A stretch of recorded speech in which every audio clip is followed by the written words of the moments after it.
Welcome to the Wealthworthy Podcast. I'm Trisha. Hi, I'm Darian. Thank you for joining us. This week we'll be talking about decision making. We wanted to differentiate between making decisions based on facts and making decisions when you are using emotions. So there's definitely a time and place for when it makes sense to do both, but obviously the more information that you have, the better. And sometimes when we use emotions, we are misguided in how big or grand an idea could be because we're going based on what we know of as within our scope, right? So you're making a decision based on what you know, based on what you've seen, but the answer may be broader than what you can imagine. And the only way to see that is to really look at the facts. Now, what's brought this topic along is the fact that we've been looking at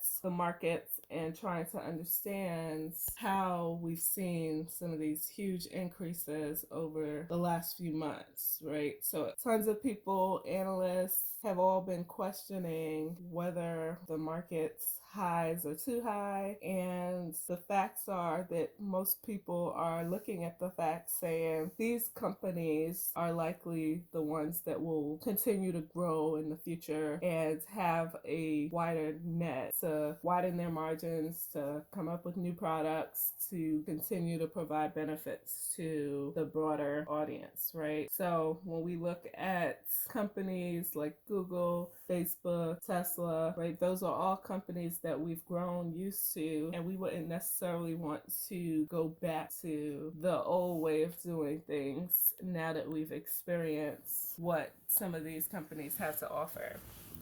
Like, obviously for Tesla, some people have used electric vehicles, but many people are still using their gas-powered cars, right? But when you think long-term, whether Elon Musk's reality will become everyone's reality is to be determined. But as you look through the facts of what's going on in his production and how far he's come with the different energy options that he's putting out there, you realize that there's some progression and that you really could see huge differences, and you can't just base it on your emotions if you were looking at the company. So has there been a moment for you, Darian, where you would say that facts versus emotions made sense?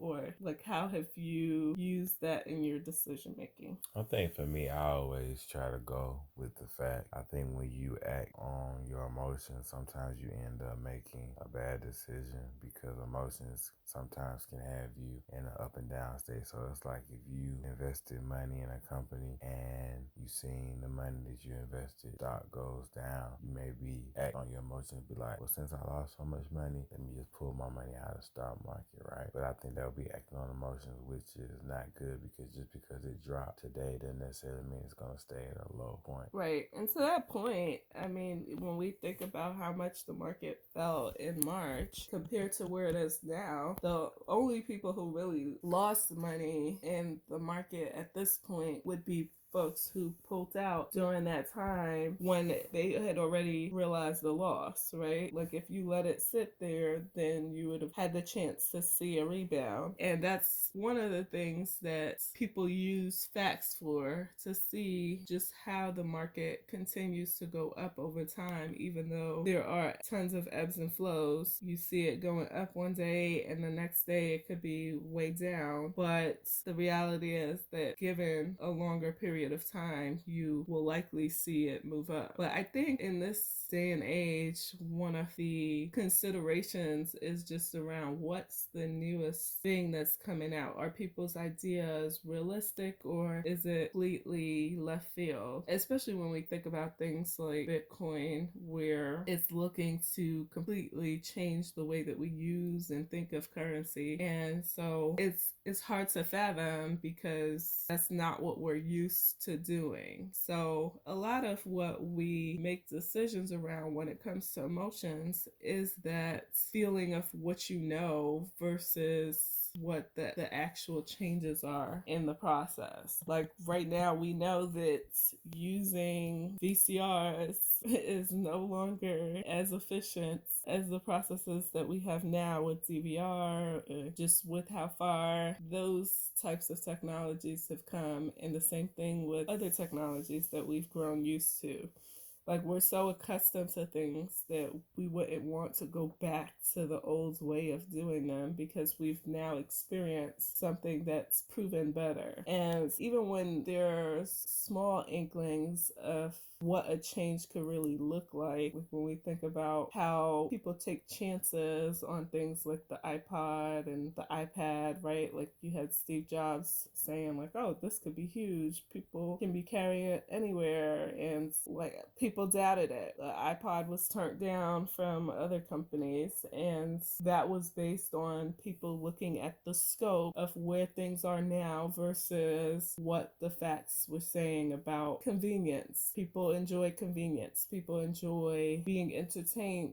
People enjoy different aspects that you would have to factor in, and you can't just make the decision solely based on what's in your current scope. Of course, we want to see a return on many of the things that we do, and so identifying what would be a good idea versus something that is just so far off and not necessarily what the customer is looking for, right? But the idea there is figuring out what the top considerations are for whatever type of company or type of decision that you're looking to make, right? So how is it benefiting the audience? How are you able to reach the audience, right? How are you going to profit off of the idea? And so when you consider the different factors, it makes it more clear whether or not it could be something that's worth pursuing. So even though you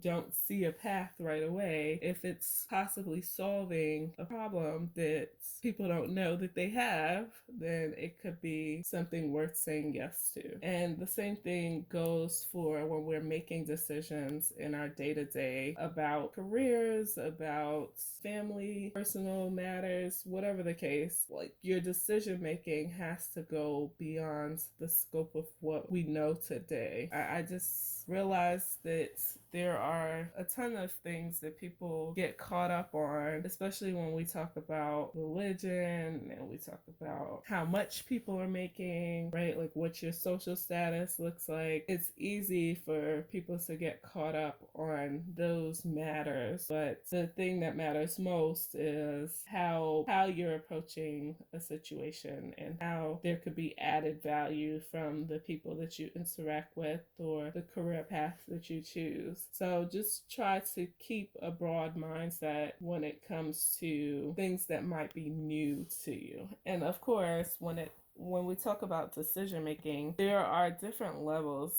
to it. There are things that you can quickly process, and you should quickly process because it doesn't impact your finances in a huge way. So simple decisions that we probably make difficult, like what to eat for dinner, right? We we contemplate for a long time in some cases what we should go for or what we have cravings for. But like, the reality is that sometimes those decisions could be pretty quick and not as harmful if you're choosing something good pretty quickly. So any thoughts that you have on impulse decisions, Darian? You just have to be careful with impulse decisions. I feel like when you make impulse decisions, sometimes they can be good or bad. I think you're just taking a chance when you do the impulse decision. So just be aware of your emotional state and just try to make sound decisions. Really think about and process everything out before you just decide to go and make a rash decision, no matter what it is. Yeah, when it comes time to making those type of rash decisions, I think sometimes it helps to pause. Like sometimes doing nothing is better than taking immediate action, especially when you talk about there being heavier weight to the decision that you're making. So if you're deciding to move to a whole new country or a new state, then there could be different implications to that, right? You wouldn't necessarily want to just up and move without having some idea of what that country has to offer, what you're leaving behind, or just how much you could continue to grow and move with the changes. So like that's not something that you would just wake up and do, but at the same time we end up in situations where we would make rash decisions about things that are huge and you don't even realize it until it's too late. So you might commit yourself to a huge purchase, or you might decide to pull your money out of the market, and those are decisions that might be better suited by taking more time to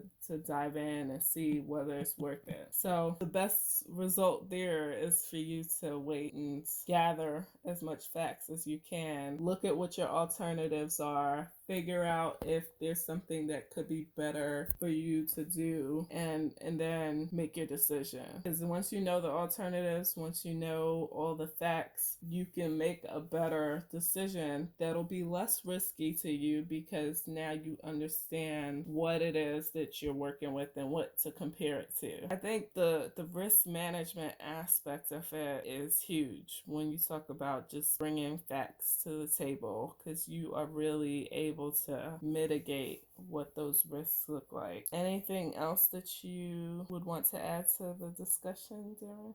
Just be open to risk. Think like with everything, it's just about having some type of plan and having fact and information about whatever it is you're going to put your energy in. Right. So risk taking is opening you up for more reward, but it also opens you up for some downside as well. But that's why carefully deciding on what types of risks make sense for you to take matters.